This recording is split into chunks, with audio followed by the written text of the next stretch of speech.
Lee Summit is your destination for big city vibes and small town charm. Head to the downtown Lee Summit Farmers Market, where local meets fresh. Then grab a cup of coffee and discover a variety of shops and boutiques just around the corner. Continue the fun in downtown Lee Summit at a retro arcade bar. Discover your new beer at one of our 6 locally owned breweries. Cool off with some handcrafted cocktails at happy hour. End the night with live music and good company.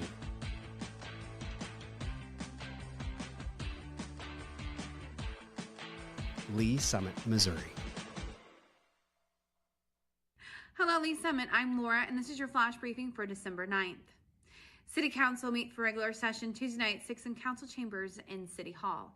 Meetings are open to the public or watch live on the city's YouTube channel. If you can't watch, catch the recorded meeting on demand on the YouTube channel or by subscribing to the Council Debrief newsletter, which breaks down 3 to 4 key agenda items. Subscribe at cityofls.net. The city wants your valuable input for the Architectural and Building Design Standards Update. This come and go event will be held at the Gamber Community Center from 4:30 to 6:30 p.m. on December 11th with a presentation at 4:30 p.m. We hope to see you there. Did you know Santa was coming to town? To the Lee Summit History Museum, to be more specific. Selfies with Santa will be taking place December 14th and 21st from 3 to 5 p.m. at the museum, free of charge. All you have to do is take the photo. Oh, what fun. A reminder to Jackson County taxpayers, Lee Summit City Hall is currently unable to process tax payments, print receipts, or create waivers. Taxpayers are advised to visit a Jackson County location or pay online at jacksongov.org. And if you happen to like my scarf, grab one for yourself or a loved one this holiday season at the LS Marketplace, located in the lobby of City Hall. It has great items like Lee Summit branded socks, Turvis tumblers, coasters, and more. Show off your Lee Summit pride. It's open 8 to 5, Monday through Friday. Thanks for listening and have a great week. Have you ever been driving around Lee Summit and wondered what's that going to be? What's being built there? Wow, that went up fast. The Development Minute is here to help, highlighting some of the newest projects in Lee Summit, Missouri. Streets of West Pryor is getting another restaurant on the north end. Chicken Salad Chick, a southern-inspired fast casual chicken salad restaurant, will open next to 30 Hot Bar and Grill, Magic Noodle, and Nick the Greek. The restaurant will offer a variety of scratch-made chicken salads, pimento cheese, sandwiches, and more. It is set to open at the end of 2024. Summit Orchards is welcoming Salad & Go, a drive-through restaurant that specializes in salads, wraps, and breakfast. The Arizona-based restaurant sources fresh, natural ingredients for its salads, house-made dressings, and proteins. Salad & Go is set to open in spring of 2025. Summit Orchards is getting Andy's Frozen Custard. The quick-serve frozen custard-only chain offers a wide variety of custard treats like concretes, jackhammers, sundaes, splits, malts, and more. Andy's is set to open in spring of 2025. Craft Putt is coming soon to Summit Fair. The locally owned indoor mini golf bar and restaurant will feature 2 custom-designed 10-hole mini golf courses. The space will offer games, food options like tacos, burgers, and wings, and local craft brews. Craft Putt will open by the end of 2024. That's it for the Development Minute. For more about upcoming projects, visit cityofls.net.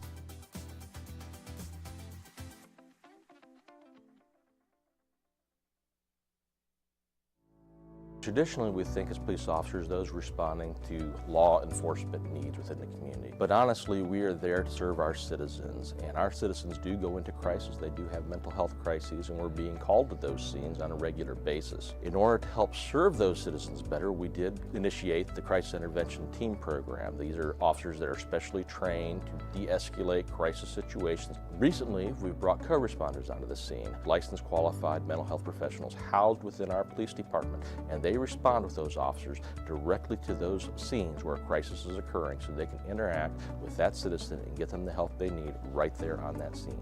The co-responders are either bachelor or master level in a behavioral health related field. They wear plain clothes, they don't carry weapons or anything like that. I have a police radio that I listen to all day. Listen for, those key words: mental health, behavioral health, crisis. There's a lot of officers that just call for me. I have my own radio number. I also have the ability to self-dispatch to them and say 982 is en route. Officers en route, 914 Armstrong. So typically I arrive after they've made it safe. I'll make contact and get kind of the rundown, and then I just kind of jump right in. Like, hey, my name's Allison. I'm a mental health professional. I'm here to help you. I'm not here to take you to jail or arrest you. Sometimes all a person needs is a voice, someone neutral, someone outside that, can listen. I do a lot of safety planning, including family, their support network, who's close to you. If they're home alone, who can come over and hang out with you today? Can we lock away your sharps? Can we put up your meds? Do you need meds? Can we get you over to the urgent care to get you assessed for your medications? Some of them also are like, oh, I'm so glad you came. This made me feel so much better. Our main goal as co-responders is to, one, get people connected to the services that they need, and also divert from emergency rooms and jails. And they almost get a different view of the police responding. That lets me know you care and the officers care. Please, how can we help you? My husband has... In 2020, we had 722 mental health related calls for service. 2022, by that time, 1,479. These mental health related calls for service are increasing. How we're responding to that is increasing the number of crisis intervention team officers we have available, as well as the number of co-responders we have available to respond on these calls. So what I think is important for the community to know about the co-responder program is that we're here, we exist. All you have to do when you call 911 is ask for us. Say, hey, I want a co-responder to respond to this crisis, and we'll go. I was really struggling about 8 years ago on my personal journey with mental health, and I met some amazing social workers and amazing programs that have helped me get to where I am today. I really couldn't see myself doing anything else. We want to help, and that's what we love to do. So I had a client, we got a call, she had some suicidal ideations, and she really felt that she had nobody. And and getting to know her story and getting to know who comes around and sees you, well then we found a support person and they responded immediately. And we made a plan. I called back and checked on her in an hour, and then I checked on her in 2 hours. We were able to get her into the additional services to where she talks to someone every week or more. I just took a person that really just thought they had nobody and nobody would show up for them, and show them you do. And you'll be amazed who is in your corner if you just simply say, I need a little help.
I really love living in our historic downtown.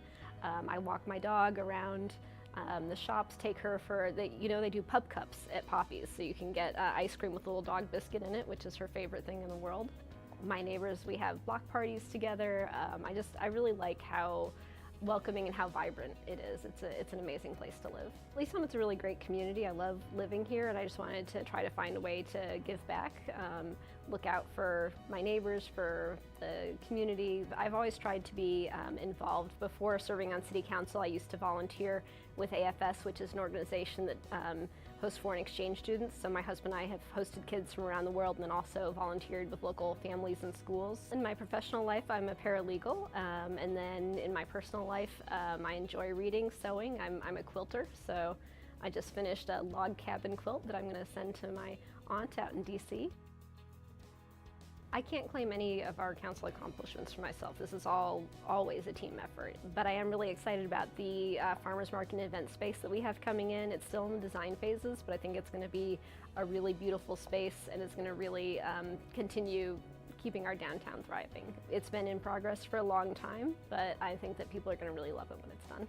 I think one of my top priorities is going to be attainable housing. That, for example, I've been trying to find a place for my mom in Lee Summit. And it's really challenging finding something that really works for a retiree who doesn't have a huge budget. Just trying to make it more attainable for people no matter where they're at in their lives to be a part of our community. Community is what we make it. Everybody should get involved in whatever way they can, whether that's just voting or whether it's joining a board or a commission or even running for office. What they say, the world is run by those who show up. So get involved however you can and make a difference in the community.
Calling to order the Monday, December 9th, 2024 Public Works Committee.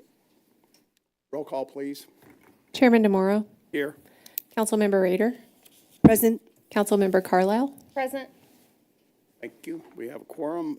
First item is the approval of the agenda. Looking for a motion. Chair, I move to approve the agenda. Second. Thank you. I have a motion and a second to approve the agenda. No discussion. Roll call, please. Chairman DeMauro. Aye. Councilmember Rader. Aye. Councilmember Carlisle. Aye. Thank you. Did you say my name? Okay. Thank you. That Need a nap. motion passes. Yeah. Next up. Yeah. Public comments. I don't think we have any public comments. Nope.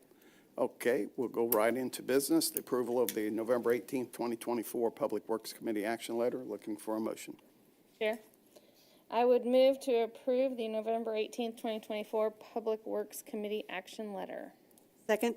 I have a motion and a second to approve the November 18th, 2024 Public Works Committee action letter. Roll call, please. Chairman DeMauro. Aye. Councilmember Rader. Aye. Councilmember Carlisle. Aye. Passes. Next up, TMP-3192, an ordinance amending Chapter 29, Traffic and Motor Vehicles of the Code of Ordinances for the City of Lee Summit, Missouri by revising Article 5, Division 1, Section 29 through 354, and Appendix B, Schedule of Stopping, Standing, and Parking Restrictions for certain streets and segments of the streets located in the City of Lee Summit, Missouri. Good evening, Erin. Good evening, Erin Rollovo, Senior Staff Engineer with Public Works.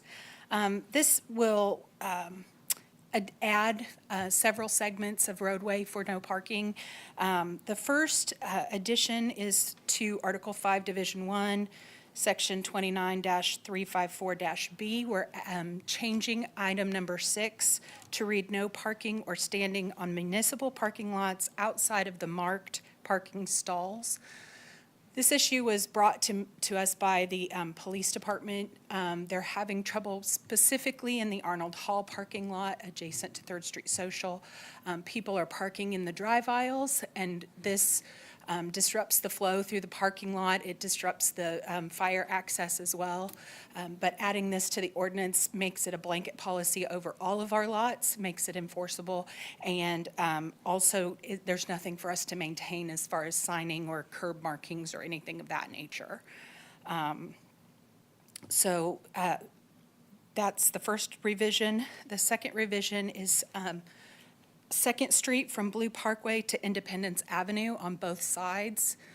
The majority of 2nd Street is already no parking. There is a short section from Jefferson Street to Noel that is currently still allows for parking, but 2nd Street is being striped with shoulders for that will eventually be turned into bike lanes.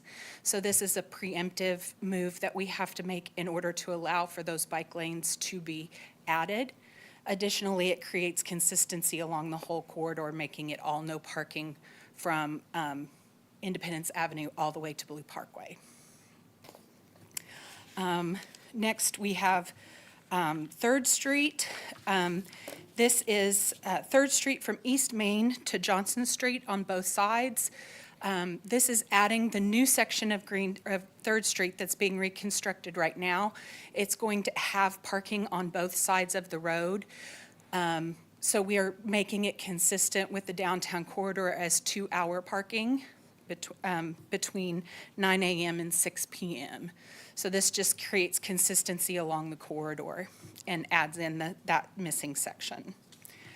And then the final 2 areas.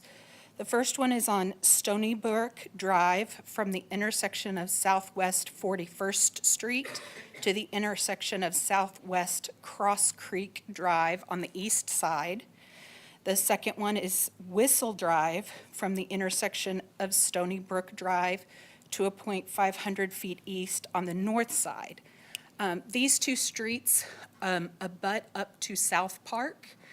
And there are a significant number of sporting team practices in this park. And when the teams practice in the park, they park along both sides of the street, make it very congested, and make it difficult for people to be able to maneuver in and out of their driveways.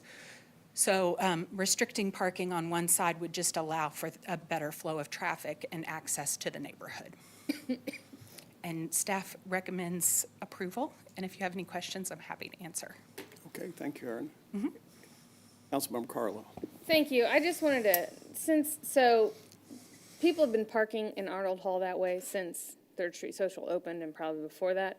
So I just want to make sure that we are going to give, first of all, Arnold Hall and 3rd Street Social the notice saying that's going to happen, and then maybe like a few months of leeway. Hey, this is your warning, don't do this anymore, before we just start hammering people.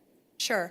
Typically, when we add something to the ordinance, there is a grace period where the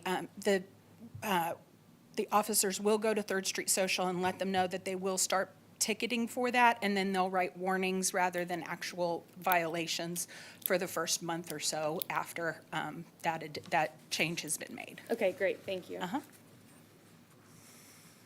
I have a general question. So does Public Works seek out these type of issues through traffic people that are going out and looking at traffic? Or is it something that comes from this, generated from public response to, I would think the one in Stony Creek probably was generated by that. So, Yeah, so these typically are brought to us, within neighborhoods are brought to us by residents. Okay. And the process is they bring us the concern. We establish where they want to see the no parking zone enforced. And then we create a petition and send it out to that resident, and they have to collect signatures. And it requires 70% of the names on the petition to sign off on having this parking, no parking installed or enforced. It's any adjacent property owner, so it's both sides of the street for the section of roadway in question. And both of these had a 77% buy-in for this no parking area. okay, well, thank you very much. Yeah. Thanks, Chair. All right, thank you. Thank you, Aaron. I don't have any questions, so I'd look for a motion. Yes. I would move TMP-3192 to the full council with a recommendation of approval. Thank you. I have a motion and a second. Moving TMP-3192 to the full council with a recommendation of approval. Seeing no discussion, roll call, please. Chairman DeMauro, Aye. Councilmember Rader, Aye. Councilmember Carlisle. Aye. Thank you. Motion passes. Next up, TMP-3193, an ordinance approving and authorizing the execution of an amendment to the agreement between the City of Lee Summit, Missouri and Titan Built LLC to set guaranteed maximum price 3 for joint operations facility and police courts Phase 2 renovations. Project in the amount of $21,091,558 and authorizing the city manager to execute the same. Sharon Bloom. Hi, Sharon Bloom, project manager. This is the third GMP for this project. The first two totaled roughly $8 million. This one is a little over $21 million. It's the final GMP for the project. This will allow us to finish or complete the JOF building, the Joint Operations Facility, and complete the renovations and the small additions at the police department. We got a lot of bids, and this GMP will award 30 subcontracts. So I'm here to answer any questions. Thank you, Sharon. Any questions from the council? I really do, but I have to pull up do you have the presentation by chance? Because I have to pull it up to ask. Okay, then it's going to be a minute. Okay.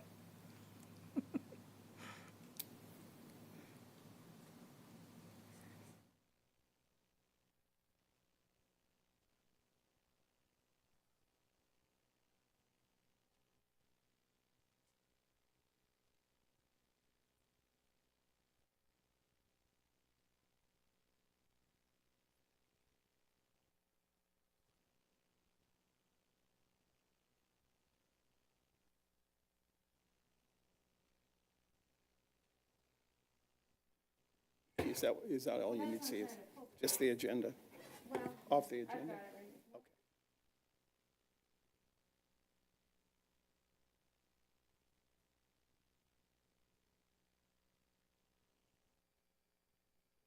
Okay. No, you're fine. You're fine.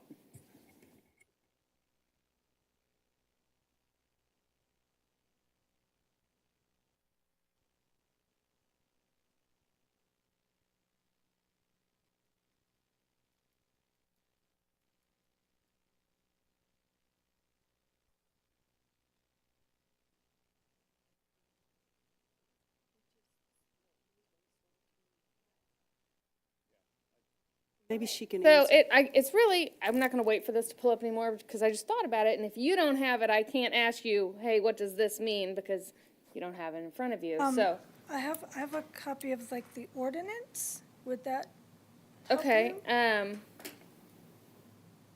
I really wanted to talk more about, why there's a TMP1, why there's a TMP2, and why there's TMP3, and what they cover. Sure. So- Okay, I can explain that. Okay. Okay, so GMP1, we went out for GMP1 to get a long lead item stuff. So, and also things that we could do early in the project that didn't need a lot of design work or anything like that. While we were still designing the Joint Operations Building, we could start like replacing all the light bulbs in the police department building. So things like that. Okay. That was for GMP 1. Okay. GMP 2 was to start on the, just the superstructure of the Joint Operations Facility. We already knew what the building was going to basically be. We had the shape of the building and how it's going to be constructed. We're still working out what room was going to be where and how the furniture was going to be laid out. So that one was just for like the structure, the steel, the concrete panels, the foundations, just those items. And now this is everything else. The rest of, all the interior walls, the carpet, the lights, everything in the building. Okay, but it's only for that building and not for the rest of the... No, it's also for the rest of the PD, Yeah, okay, so that's what, I had a question the other day that asked that's how we why broke them there were out. so many into one contract. Well, rather than waiting until the very end to go out, this way we can get the contractor working earlier and we can get it going while we're still designing. Okay. Okay, I think that'll cover it, thank you. Okay, you're welcome. That's a good question. Okay. Thank you.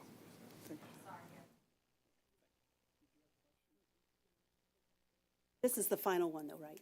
Yep. Final one. It's the third one. No, it's the final one for the construction. Third and final. Third and final. All right, well, seeing no more questions, I'd look for a motion.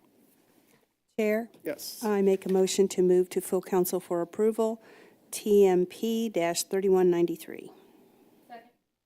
Thank you. I have a motion and a second, moving TMP-3193 to send TMP-3193 to the full council with a recommendation of approval. Seeing no discussion, roll call, please. Chairman DeMauro? Aye. Councilmember Rader? Aye. Councilmember Carlisle? Aye. Thank you. Motion passes. Next up, TMP-3194 An Ordinance approving modification number 1 to the agreement for professional engineering services for Sampson Road Bridge replacement and stormwater improvements, RFQ number 2023-041 with Wilson and Company for an increase of $573,340 with an amended not to exceed amount of $1,157,875, authorizing the city manager to execute an agreement for the same. Karen Allison. Hello, Karen Allison, Senior Staff Engineer with Public Works. I am introducing Modification 1 to the Agreement for Professional Engineering Services for the Sampson Road Bridge Reconstruction and Stormwater Improvements Project. This project was designed by Wilson and Company under the base agreement. The construction contract was awarded to Rodmacher Brothers Excavation Company. Due to the number of capital improvement projects that will be under construction during 2025, the city does not have a sufficient number of in-house staff to provide a construction manager and a CIP resident inspector for this project. This modification will allow Wilson and Company to act in the city's behalf.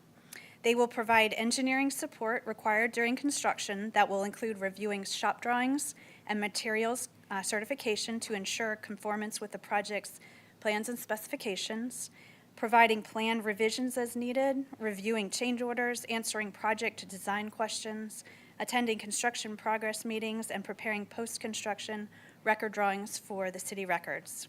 Staff is recommending to proceed with awarding this Modification 1 to the agreement. Okay, thank you, Karen. Have any questions from the council?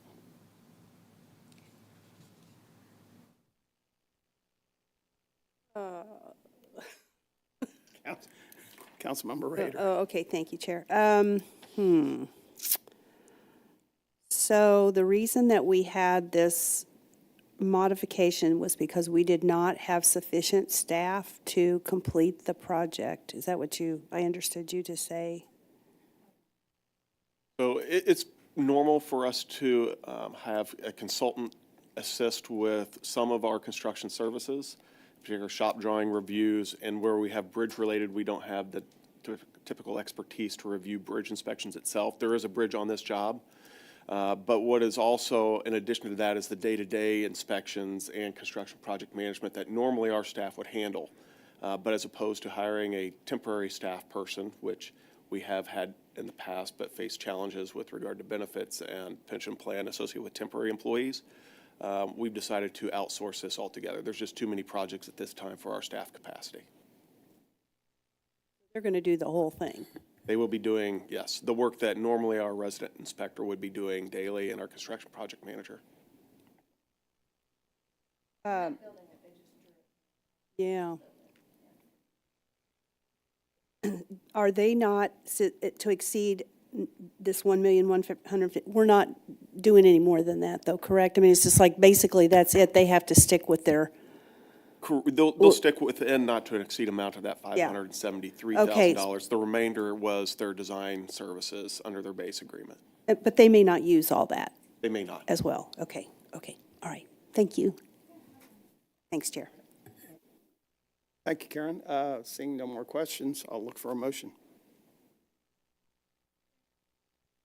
Yes, Councilmember Carl. Thank you. I would move TMP-3194 to the full council for approval. Second.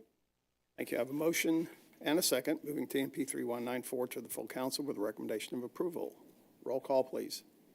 Chairman DeMauro? Aye. Councilmember Rader? Aye. Councilmember Carlisle? Aye. Thank you. Motion passes. Next up, TMP-3186, an ordinance approving modification number 6 to the agreement for professional engineering services for the Pryor Road Improvements from Longview Road to Hook Road, RFQ 2020-046 between the City of Lee Summit, Missouri and TranSystems Corporation for an increase of $198,271 with an amended not to exceed amount of $1,738,396 and authorizing the city manager to execute an agreement for the same. Well, you're not Nakia, but... And Nakia could not be here tonight, so I'm Dave Lowe, Public Works Engineering Manager. So this is similar to what Karen just did, but the normal construction services that the engineer would provide as part of the construction project. So they do review shop drawings. They have, if there's engineering questions that have to be answered during construction, they're there for that. So this is for Pryor Road, so that the differences are they aren't doing the construction management or the inspection.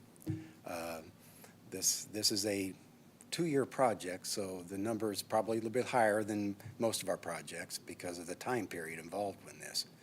The contractor has monthly meetings, or I think bi-weekly meetings actually, but so that's why this is maybe a little bit higher than some of the other times that we've had these kind of contracts. But if any other questions, I can answer that. Have any questions? I have a general question again, and Dave, I don't know if you can answer this, but so we see a lot of amended agreements and cost increases. And so I guess my question is just, and maybe this is for you, Ryan, is just do we have these things in our budget? I mean, I'm guessing that we do, or we wouldn't be able to do it. So, but do we have contingencies built in there for these types of things, or how does that work? So, yeah, this is our normal construction inspection services that we would anticipate on most projects, and we do build this into our budgets. We hold this back until after we see what the design is so we can get a better idea of the scope of services needing during construction. As opposed to putting it front-loaded in the base agreement where we're having a guess. That guess is often wrong. Now we know the full scope of what work is needed and what level of inspection services would be needed to carry out the rest of the job. So that's why we wait. Oh, that makes sense. Okay, thank you.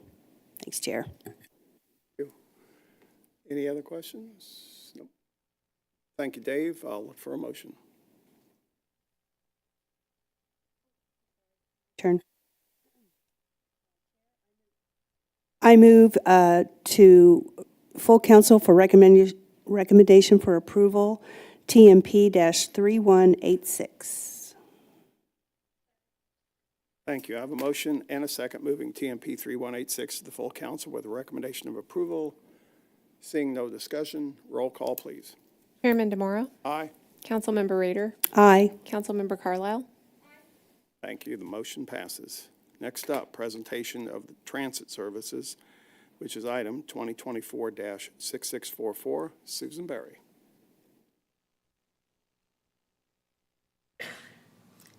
Good evening. Susan Berry, City Traffic Engineer, here to talk to you tonight about transit. We do this presentation pretty much every December, but we have new committee members, so we think it's important to refresh the new members. So we basically have two types of transit in Lee Summit. The first is our Lee Summit Express. That's service from Lee Summit to downtown Kansas City, and I think it goes down to Crown Center. It's basically AM and PM peak hours, 2 trips a day. The reverse commute is also available. I think it stops at Unity Village. That has been no cost, along with all the rest of the transit services provided by KCHEA. For 2025, I can't say it's going to stay no cost, but as of now, they haven't announced any sort of fees coming back. But that all is dependent on KCHEA and how they decide to move forward with their transit plan. So then this is the route. You can kind of see, right now we just have two buses every day in the morning and the evening. It doesn't, I'll get to the ridership in a minute. Yeah, here's the ridership. It averages out to about 31 trips a day, which is not a whole lot, but I think the people that use it, you know, we might have people in wheelchairs that have no other option, and so they do find it valuable. That ridership's pretty much stayed constant. It was a little bit lower after COVID, but other than that, it's kind of stayed constant. But fixed route is not very popular. You can kind of see there's a line graph kind of showing you just kind of all over the place, but in general, it's kind of the same. What's more popular in Lee Summit is our on-demand trips, and so this is the operated by Oates. It's available to all residents of Lee Summit for trips that stay within Lee Summit or to University Health Lakewood. It's very popular. They do need advance reservation to ride the Oates bus. Last year, or I should say, the beginning of this year, we increased the price from $1.50 a trip to $3 a trip. It did not affect the ridership. Our ridership is still as popular as it ever was. We have 6 vehicles, and we are working to replace some of those vehicles as they reach the end of their life.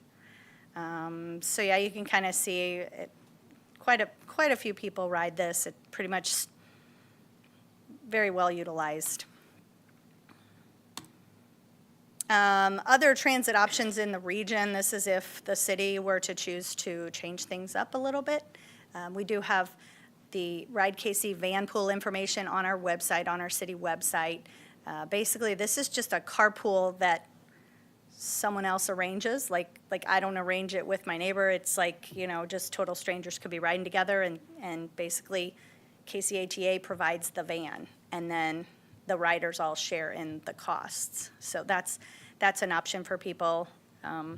And then the other thing that is being used in other parts of the city is the Iris, which is kind of like Uber.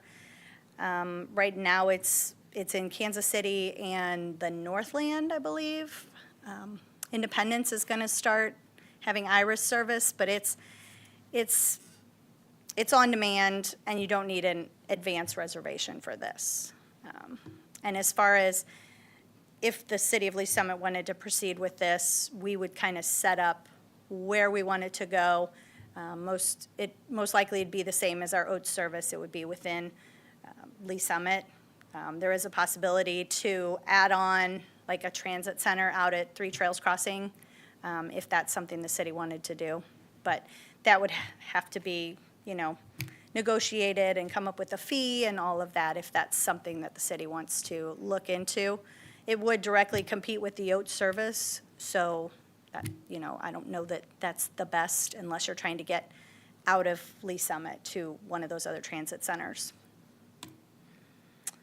So what we will continue to do is we continue to monitor ridership with Oates and the Kansas City Express, or the Lee Summit Express.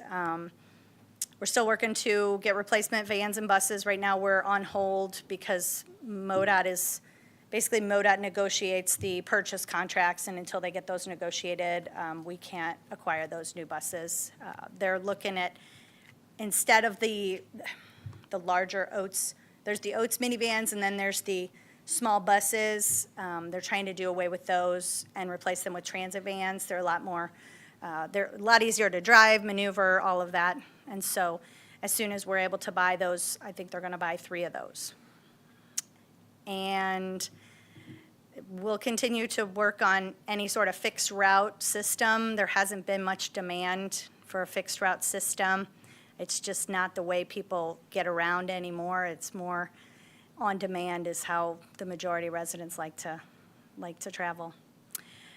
I will be back next month with an amendment for the Oats contract. They came to us kind of late with a price increase. It's hourly service going up $2. Basically, they're dealing with inflation of health insurance costs as well as vehicle insurance. And so we're going to start negotiating that, and I should be back in January with that amendment to the agreement. And then this is in the presentation every year. It just kind of shows the different fixed routes that we've talked about in the past. This one goes up to Independence, kind of connects with the Independence bus service up there, kind of connects to all the ATA system that goes downtown. And then the other possible location would connect to Three Trails Crossing and stop at the community college on the way. So I think there's a little bit of a desire. This one probably is a little bit more desirable than the one that goes to Independence, just because it hits the community college. And I think everybody used to go downtown Kansas City, and now there's a lot of people trying to get to Overland Park. And so this one would connect to the Three Trails Center and provide access to Johnson County. So I'll be happy to take any questions. Well, thank you, Susan. I do have a question. I'm going to start off with questions. The numbers for, to be completely understand, clarify, the numbers for the fixed route that goes downtown and then comes back, that's round trips, right? No, that's 30 trips, so probably 15 each way, if you assume they're commuters. If you divide 15 down, 15 back, yes. Yeah, you have to divide it in two, in that way. You get about 15 people riding, okay. And then the Oats are one way. Yes, per trip.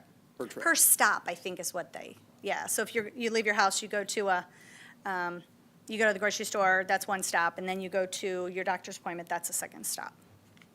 One clarification on the Iris service, that is not door-to-door. Our Oats service is door-to-door. The Iris service gets you within, I think they said, a quarter mile of your house. So you'll never be walking more than a quarter mile, but it's just something to consider if we do ever want to look at the Iris service.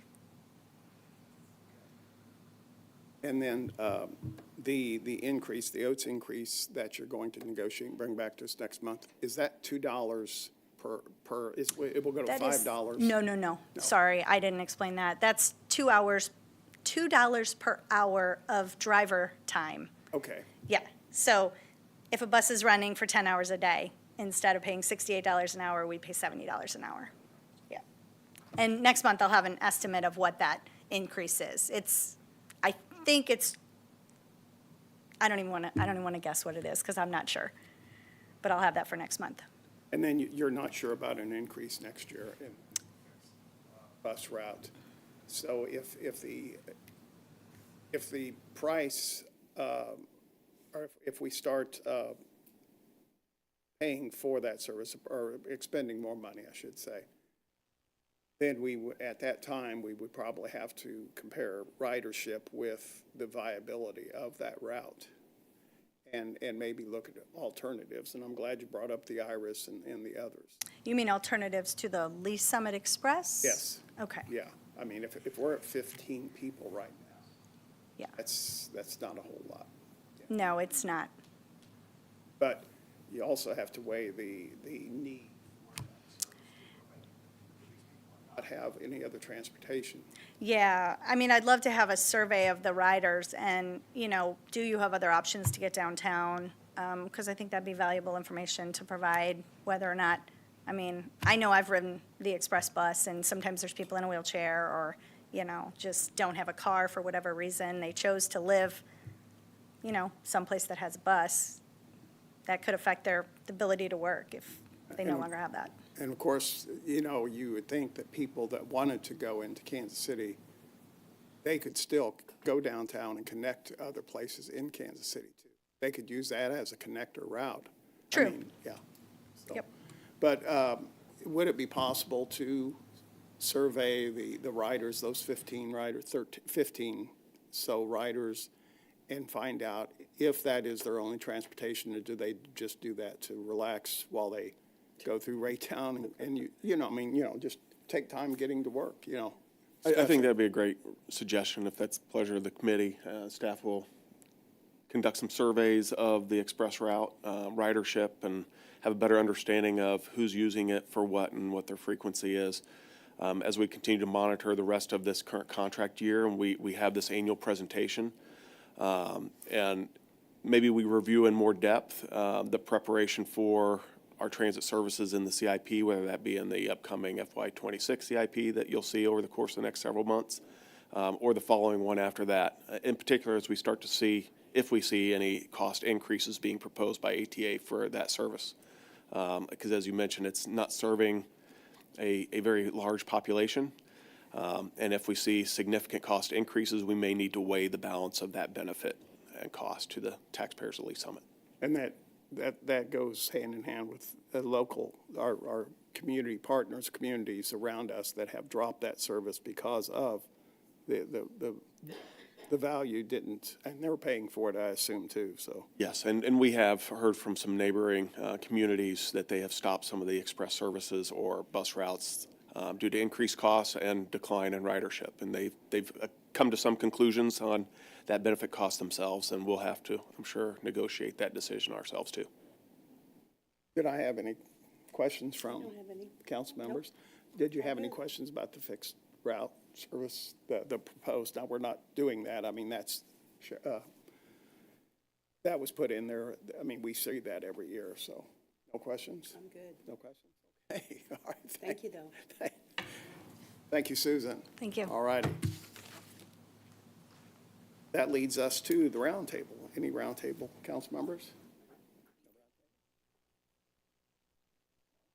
Staff? Last meeting of 2024, so you reflect back, you did a lot of heavy lifting as a committee for various projects. And although I wish I could say it wasn't going to be as bad next year, I think we're going to see another heavy year next year in our capital delivery. So I hope you all have a great holidays, and we'll start after the new year again. Mr. Thorne, did you have something? I wanted to give you guys a heads up. We've got several projects you guys previously approved coming forward for construction. We're going to be sending out a bunch of letters to the folks around those projects. First up will be our manhole rehab stuff. We're going to send out about 460 letters to the folks in and around the areas where we're doing work on the manholes. We'll be following up with notice to proceeds for February for West Prairie Lee, our cast-in-place pipe work and our lateral connection repairs, and that'll be about another 1,500 letters going out to people impacted by those projects.